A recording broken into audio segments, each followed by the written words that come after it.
নমস্কাৰ বন্ধু বান্ধৱীসকল, আমাৰ গৃহত এয়া বাৰ্ষিক সেৱা ভাগ পতা হৈছিল। এই বছৰ বুলি নহয়, প্ৰতি বছৰেই এনেকুৱা পৰিৱেশেই হয়। এয়া যা যোগাৰ কৰি দিছে, ভকতসকল আহিছে, শৰাই ভাগ পাতিছে, ফল মূল কাটাৰ পৰা আৰম্ভ কৰিছে। ভকত অহাৰ লগতে চাহ পানী অকণমান যোগান ধৰিছিলোঁ। এতিয়া নন্দিতাৰ গাত তত নাইকিয়া হৈ আছে। আজি যিহেতু আলহী দুলহী ভালেমানখিনি আমাৰ ঘৰত হ'ব।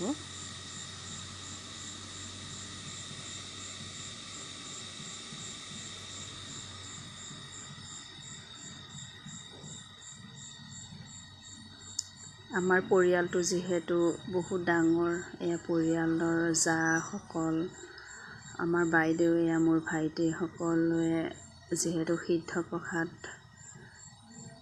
যোগাৰ কৰা হৈছে, তেওঁলোকে শাক পাচলি কাটা আৰম্ভ কৰিছে। এয়া আমাৰ ডাঙৰ ছোৱালী, ডাঙৰ বৌ চাহৰ যোগান ধৰিছে। ভকতসকল আহি পালেহি।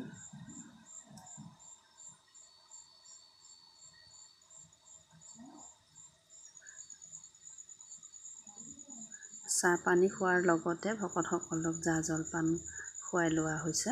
এতিয়া এই ভকতে খোৱাৰ পিছতে এয়া আমাৰ বাইদেউ, আমাৰ নন্দিতা ভাইটি সকলো গৃহস্থই খাই বৈ ল'লে। এয়া হৈছে দেউৰী বাপ সিদ্ধ প্ৰসাদ আৰম্ভ কৰিছে আৰু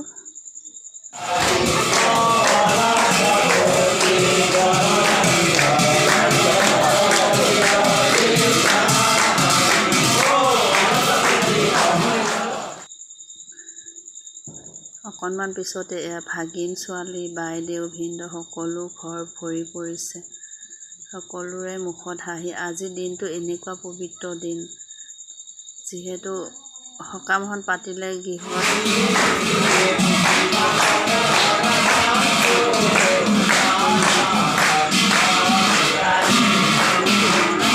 ভাল লাগে।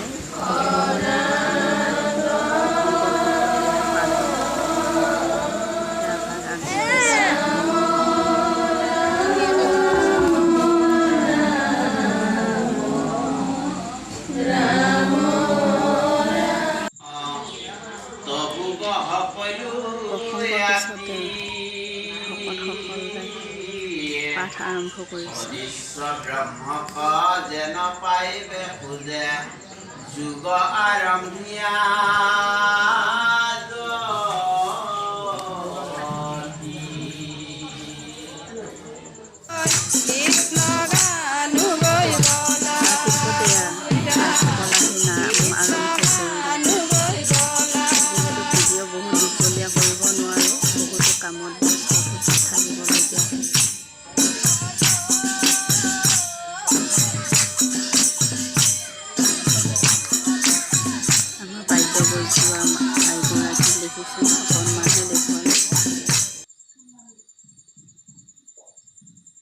নামৰ শেষত প্ৰসাদ বিতৰণ কৰিছে।